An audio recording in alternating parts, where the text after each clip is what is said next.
নমস্কার বন্ধুরা, আমি বিশ্বজিৎ আর আপনারা দেখছেন স্টক মার্কেট বেঙ্গল। আজকের ভিডিওতে আলোচনা করব নিফটি এবং ব্যাংক নিফটি নিয়ে।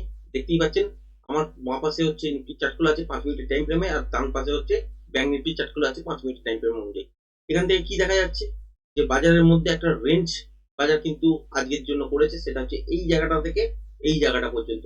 কালকের দিনের জন্য যদি দেখেন যে ফ্রেশ লং কোথায় হবে, তার মানে হচ্ছে 24,240-এর ওপর যদি কন্টিনিউ সাস্টেন করতে শুরু করে দেয় বা গ্যাপ আপে করলে, তাহলে কিন্তু 24,260-এর পর থেকে একটা মোমেন্টাম ট্রেড দেখতে পারেন এবং ওপরের দিকের জন্য এত দূর পর্যন্ত একটা টার্গেট হিসাবে দেখতে পারেন, যেটা হচ্ছে 24,350। এই লেভেলটাকে যদি ব্রেক করতে হয়, তাহলে সেক্ষেত্রে বাজারের মধ্যে দেখবেন যে একটা প্যাটার্ন তৈরি হবে। প্যাটার্ন অনুযায়ী যদি কন্টিনিউশন ট্রেড বেরোয়, তাহলে কিন্তু উপর থেকে উপরের দিকের জন্য ব্রেক করবে এবং টার্গেট হিসাবে আপনারা কিন্তু অনেকটা বড় পেতে পারেন, সেটা হচ্ছে 24,500-530 এই জায়গাটার কাছাকাছি পর্যন্ত। কারণ কি, আগের ভিডিওতেও আপনাদের সাথে শেয়ার করেছি, এই 24,530-35 এই লেভেলটা যতক্ষণ না ব্রেক করে সাস্টেন করে যাচ্ছে বা একটা ক্লোজিং পাচ্ছেন ডেইলি বেসিসে, ততক্ষণ পর্যন্ত কিন্তু আপ ট্রেন্ডের দিকে ডেইলি টাইম ফ্রেম বলুন বা উইকলি টাইম ফ্রেম বলুন, এই অনুযায়ী কিন্তু ট্রেন্ড চেঞ্জ হচ্ছে না। ততক্ষণ পর্যন্ত কিন্তু ডাউন ট্রেন্ডই থাকবে, যতক্ষণ না 24,530-35 এই লেভেলটাকে ব্রেক করে সাস্টেন করছে এই মুহূর্তে। সুতরাং এই লেভেলটার কাছাকাছি পর্যন্ত যেতে পারে। এটা হচ্ছে একটা স্ট্রং রেজিস্ট্যান্সের জায়গা। এইখান থেকে কি দেখতে পারেন, আবার পতন দেখতে পারেন। আর যদি এই লেভেলটাকে ব্রেক করে ক্লোজিং দিয়ে দেয় কালকের দিনে, তার মানে বুঝে যাবেন এখান থেকে কিন্তু নেক্সট উপরের দিকে 25,000-এর লক্ষ্যে বাজার কিন্তু চলবে। এবার যদি দেখা যায় যে উপরের দিকে গ্যাপ আপ হয়েছে কিন্তু এই জোনটাকেই ব্রেক করতে পারেন, সেক্ষেত্রেও রিভার্সাল সাইন দেখলে শর্ট করতে পারেন এবং স্ক্যাল্পিং আকারে এতদূর পর্যন্ত টার্গেটটাকে নিয়ে আসতে পারেন, যেটা হচ্ছে 24,185 থেকে 200 এই জায়গাটার কাছাকাছি। বাট এখানে এসে যদি দেখেন যে মোমেন্টাম আছে, তাহলে তলার দিকে কিন্তু 24,130-35 পর্যন্তই টার্গেটটা কিন্তু দাঁড়াবে। এবার যদি দেখেন যে কোনো কারণে বাজার খুললো হচ্ছে ফ্ল্যাট, খোলার পরই তলার দিকে পড়েছে বা গ্যাপ ডাউনের সঙ্গে পড়েছে, পড়ার পর একটা রিটেস্ট হতে দেবেন, উপরের দিকের জন্য একটা রিটেস্ট হবে। রিটেস্ট হওয়ার পর যখন আবার লেভেলটাকে ব্রেক করবে, সেক্ষেত্রে শর্ট করতে পারেন এবং টার্গেট হিসাবে যদি বলেন, সেক্ষেত্রে হচ্ছে এই গ্যাপটা কিন্তু ফিল করে দেবে। আর এই গ্যাপটা ফিল করা মানে একটা সুন্দর মোমেন্টাম ট্রেড কিন্তু বেরোবে 23,950 এই জায়গাটার কাছাকাছি পর্যন্ত। কারণ 24,000 হচ্ছে একটা সাইকোলজিক্যাল ব্যারিয়ার, আর এই লেভেলটাকেও ব্রেক করে কিন্তু 23,950-এর কাছাকাছি পর্যন্ত আসবে। হতে পারে যে মোমেন্টামটা এলো হয়তো 24,000-এর কাছাকাছি পর্যন্ত, 24,000, 24,020 এই জায়গাটার কাছাকাছি বা 23,980 এই জায়গাটার কাছাকাছি। তারপর একটা বাউন্স ব্যাক নিল, তারপরে আস্তে আস্তে ডাইরেকশনালি পড়তে থাকলো। কিন্তু ততক্ষণই কিন্তু ট্রেডটাকে হোল্ড করবেন যতক্ষণ মোমেন্টাম থাকবে। মোমেন্টাম যেখানে গিয়ে লস হয়ে যাবে, সেখানে গিয়ে আর ট্রেডটাকে হোল্ড করতে যাবেন না, সেখানে একবারে এক্সিট হয়ে যাবে। তারপরে যদি দেখা যায় যে ফার্স্ট হাফের মধ্যে এই জায়গাটা চলে এসছে, যদি দেখেন যে গ্যাপ ডাউনে খুলেছে, একটা রিটেস্ট হয়েছে, তারপরে এই লেভেলটাকে ব্রেক করেছে, সকাল দিকেই একটা মোমেন্টাম ট্রেড 23,950 বা 24,000-এর কাছাকাছি পর্যন্ত পেয়েছেন।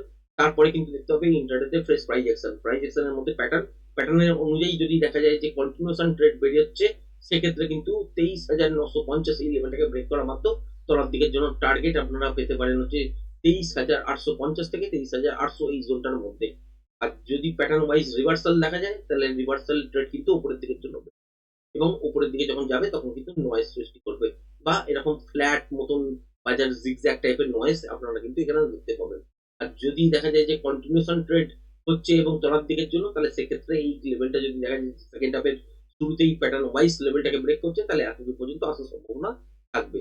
এবার ব্যাংক নিফটির ক্ষেত্রেও তাই বন্ধুরা, ব্যাংক নিফটির ক্ষেত্রে দেখতে পাচ্ছেন এই যে রেঞ্জটা তৈরি করেছে আজকের দিনে বাজার, এইটার মধ্যে কিন্তু কেউ ট্রেড করতে যাবেন না।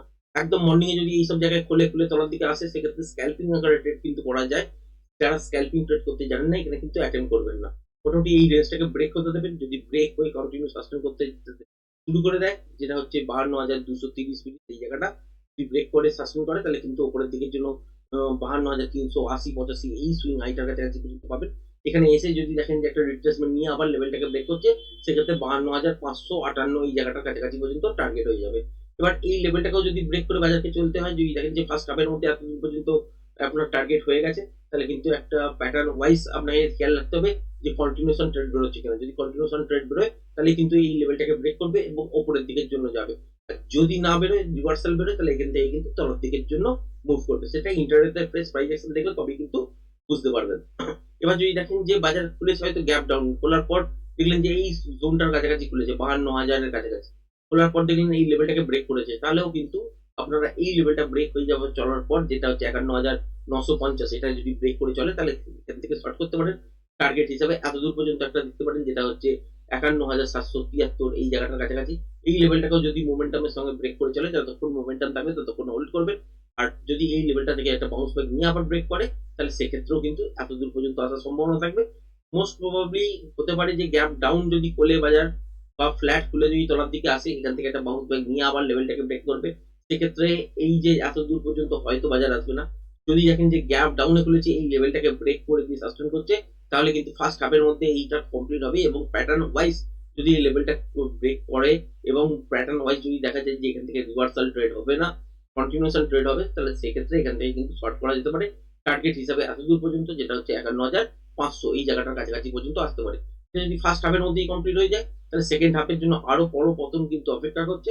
সেক্ষেত্রে প্যাটার্ন তো দেখতেই হবে, প্যাটার্ন অনুযায়ী কন্টিনিউশন ট্রেড কতদূর পর্যন্ত প্রজেকশন অনুযায়ী আসতে পারে, সেই অনুযায়ী কিন্তু ট্রেডটাকে হোল্ড করতে হবে। সেটা ইন্টারডেতে ফ্রেশ প্রাইস অ্যাকশন যতক্ষণ না তৈরি হবে, ততক্ষণ কিন্তু বলা সম্ভব না যে এই গ্যাপটা কালকের দিনেই ফিল করবে, নাকি এইসব জায়গা থেকে আবার ঘুরে যাবে, নাকি এইসব জায়গায় গিয়ে ঘুরে যাবে। সেটা ইন্টারডেতে ফ্রেশ প্রাইস অ্যাকশন যেমন তৈরি হবে, সেই অনুযায়ী কিন্তু ট্রেডগুলো বেরোবে। আশা করি ভিডিওটা পছন্দ হয়েছে। ভিডিওটা যদি পছন্দ হয়ে থাকে, চ্যানেলটাকে অবশ্যই লাইক শেয়ার সাবস্ক্রাইব করবেন। আজকের ভিডিওটা এই পর্যন্তই। ধন্যবাদ।